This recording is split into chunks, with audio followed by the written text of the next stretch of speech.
Gestion et la Bible parle d'argent plus que de tout autre sujet. Il nous dit que l'amour de l'argent est la racine de tous les maux et que là où est notre cœur, là est notre trésor. Et cela nous dit clairement des apostrophes. Amasser des trésors au ciel. Dieu veut nous bénir financièrement, mais en n'étant pas fidèle à notre. Devenir membre de la chaîne et AIDEZNOUS à propager la parole de Dieu à travers le monde. Samedi mars 16 2024. Parler à Dieu en 5 minutes. Description de la vidéo. Bien, on arrête la main de Dieu.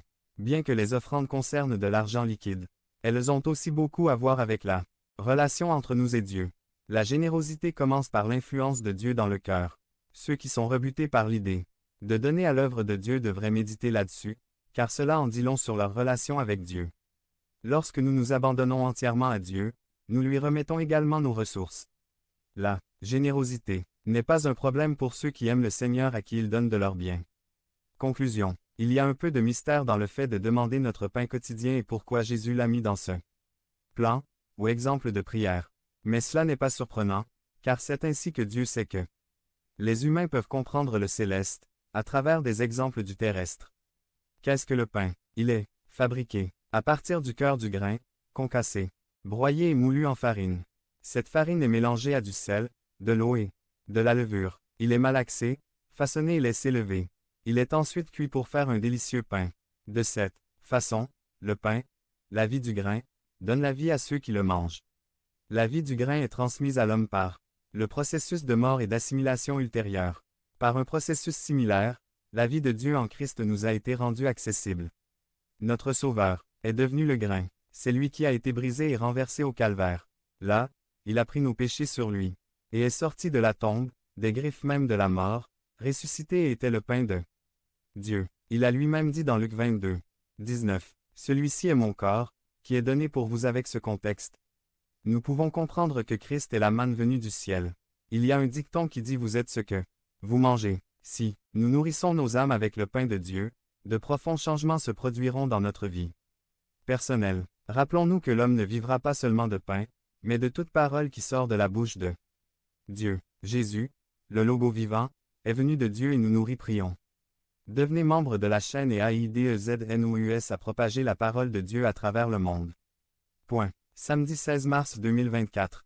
Si vous croyez en la puissance de Dieu, commentaire 11. Le trésor du pardon. Résumé. Sermon croisillon 5 de la série Trésor du Notre Père. Le sujet d'aujourd'hui est également mal compris. Il y a quelque chose de très intéressant à noter dans ce schéma de prière. Dieu est un être si sage qu'il se soucie de notre bien-être émotionnel et psychologique par Adrian Oliva. Le trésor du pardon. Matthieu 6, 12. Introduction. Nous avons déjà discuté du fait que Dieu a établi une relation familiale avec nous et nous a donné le privilège de l'appeler Père par amour et par la foi au Christ. Cela nous appartient. Ensuite, nous avons établi où Dieu habite et ce que signifie sanctifier son nom. La dernière fois, nous avons sondé le trésor de la souveraineté de Dieu sur nos vies et ce qu'elle implique. Remarquez-vous le merveilleux équilibré du Notre Père. Remarquez que la première partie traite de la manière d'adresser votre nom qui englobe tout. Paternité, parenté et autorité. Alors le traité concerne son royaume et sa volonté. Troisièmement, concentrer notre attention sur nos besoins. Donnez-nous aujourd'hui notre pain quotidien. La Bible nous dit clairement. Cherchez, premièrement le royaume et la justice de Dieu, et toutes ces choses vous seront données par-dessus. Matthieu 6, 33. Ensuite, nous continuons avec les trésors du Notre Père avec le thème de la provision de Dieu. Le sujet d'aujourd'hui est également mal compris. Il y a quelque chose de très intéressant à noter dans ce schéma de prière. Certaines phrases sont répétées et sont appelées doubles selon le parallélisme de la poésie hébraïque, donc. Ce qui suit donne un peu plus de lumière à ce qui a déjà été discuté.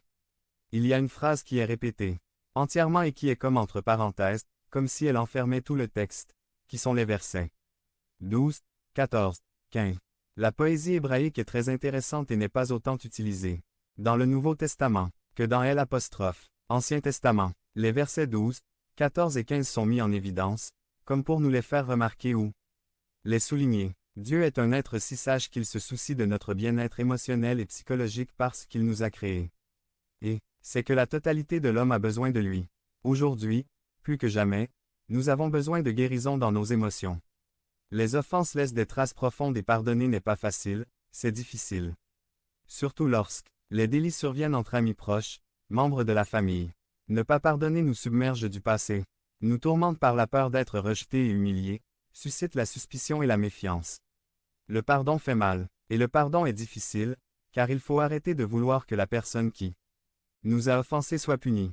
Point. Notre texte aujourd'hui, Matthieu 6, 12 nous aide à avoir la liberté de plusieurs manières. Premièrement, libérer notre âme. 1. Car celui qui ne pardonne pas emprisonne sa propre âme. R. C'est celui qui ne pardonne pas qui souffre et non celui qui a commis l'offense. Bien souvent, ceux qui nous ont offensés ne réalisent même pas qu'ils nous ont offensés. Un exemple de s'emprisonner est celui de M. Richardson. On parle d'un millionnaire qui vivait à New York, Joseph Richardson. M. Richardson possédait un terrain de 5 pieds de large au milieu de certaines maisons. Il souhaitait vendre cette propriété à l'un des voisins qui l'abordait. Les deux voisins ont dit qu'ils l'achèteraient mais à un prix inférieur à celui qu'ils souhaitaient. Au lieu de négocier, il a construit une maison sur ce terrain et y a emménagé.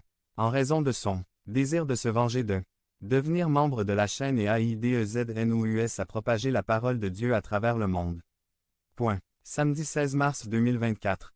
Si vous croyez en la puissance de Dieu. Commentaire 11. Moyen de rendre le quartier laid, il s'est condamné à vivre dans une maison si petite et si étroite. Au fil du temps, la petite maison est devenue connue sous le nom de maison du ressentiment. Deuxièmement, libérer la personne qui était l'agresseur.